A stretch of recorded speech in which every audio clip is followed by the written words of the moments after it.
So just fill it up. Just fill it up about a cup. Yeah, roughly, like a little less maybe. Okay. Try and make it as even as possible, but obviously you don't have to. I'm sorry. You know what? Abundance is good. Okay, abundance is good. Abundance is good. It's just, we're gonna leave that. You know what? We're gonna put that right by my phone. Right there. sorry, my life is a mess. You know what? Our lives can be a mess. We're gonna better it together. Excellent.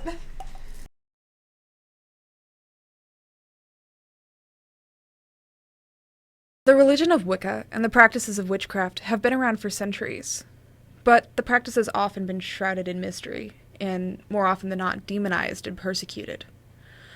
Author and Wiccan Scott Cunningham wrote in his book, Wicca, A Guide for the Solitary Practitioner, that with a growing number of people growing dissatisfied with traditional religious structures, many have begun to search for a more personally fulfilling and involved religion.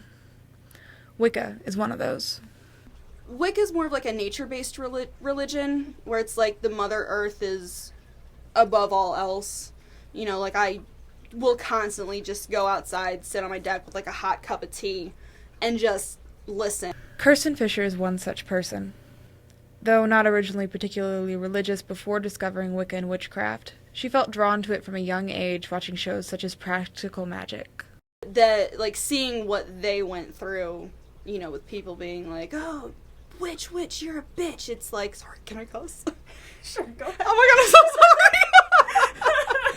sorry! You know, and then, like, them overcoming that and Sandra Bullock helping her sister, you know, fight this demon that has possessed her. It was like, oh my god, like, that's amazing. So, like, I kind of started doing my own little research into it.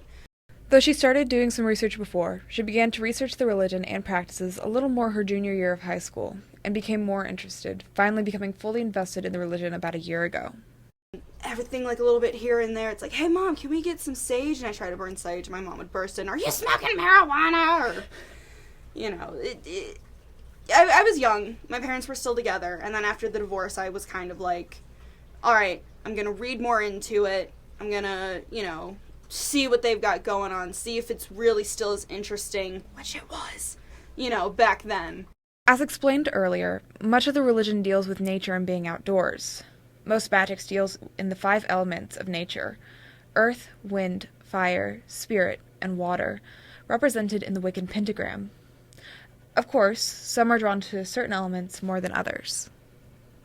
I feel when I'm at my strongest is on, like, days like today where it's like it's super cloudy, where it's like, you know, it might snow or it might rain, and knowing St. Louis, it's probably gonna snow. But it's like in the rain and during storms, I am more likely to be doing spells or Wicca-related things, because that's whenever I feel I'm at my strongest. With much of the religion taking place outdoors, Kirsten keeps a garden outside where she grows ingredients for her spells and potions, such as sage and snapdragons. However, she also keeps gardens on the inside of her house, in case there might be any small visitors in need of them. Well, the fairy garden is more or less used for the fall and winter months, where it's cold outside and the fairies are looking for someplace warm to sit. As thank you and as payment for keeping them warm and keeping them safe in the cold winter, you know, they will do something nice in return for you. There are some common misconceptions dealing with Wicca and witchcraft. One is exactly who can practice it. You don't have to be pagan to be Wiccan, just like you don't have to be Christian to believe in God. The other is its involvement in Satanism, which is something Kirsten's mother was concerned originally about. I actually borrowed a book from the library on Satanism, and I shouldn't have done it, because then I brought it home and I started reading it. My mom walks in, and sure enough, she goes... I was like, no, listen, I'm pointing out, you know, different aspects of it. I was like, I'm trying to prove you wrong that Wicca is not Satanism, which a lot of people don't understand. Because, oh, there's a pentagram, it means you worship the devil. When in reality, in Wicca, with the pentagram facing upwards, it means there's a heavenly body that you look up to. Where in Satanism, it's pointing downwards. So you have to, it's a different perspective, and not a whole lot of people understand that. While visiting with Kirsten, she invited us to join her and make some simple home blessings to place around and outside of her house. Alright, so today we're going to be making home blessings to revamp my other ones, because the lavender's kind of dried out, which means that it's used up all of its purpose. So these are called 4 corner blessings. They go in the farmost corners of your house, like the northernmost southernmost, easternmost, westernmost, whatever. And basically each little representation here with the sea salt, the lavender, the rice, and the sage from my garden represent something different. The white rice is for abundance, like with happiness and being, you know, abundantly happy in everything that you do. The sea salt is for purity. The sage is for good vibes, because everybody likes a little bit of good vibes. And then the lavender is for peace. So it just kind of helps bring that into your home. Along with the blessings, we also made some offering stones to place outside.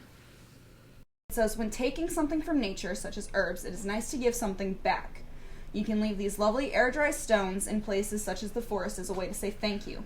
Leaving these in nature is also totally safe for the environment. You can also offer these to a god or goddess. As we saw at the beginning, sometimes making blessings can get a little messy. It's not always been an easy journey, though, for some. While many people are accepting, others are not so.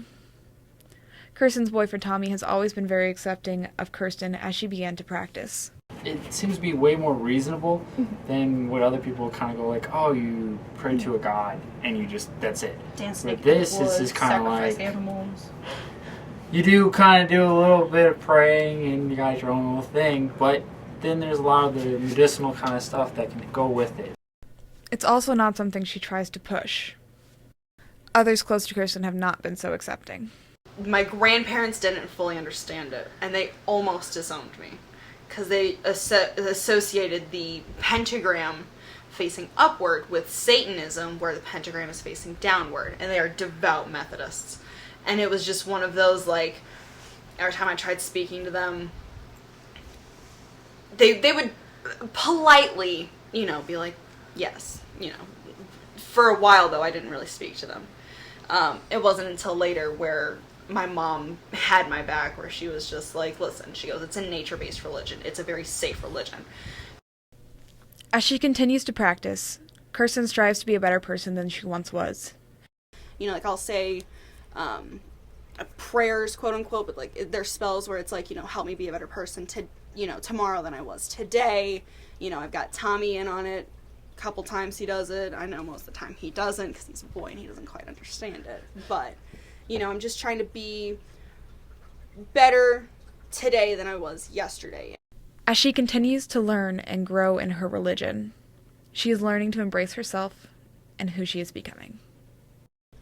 So it's one of the nicest religions that I've come across by far. And I'm honored that, you know, I can say very proudly now that I'm a Wicca.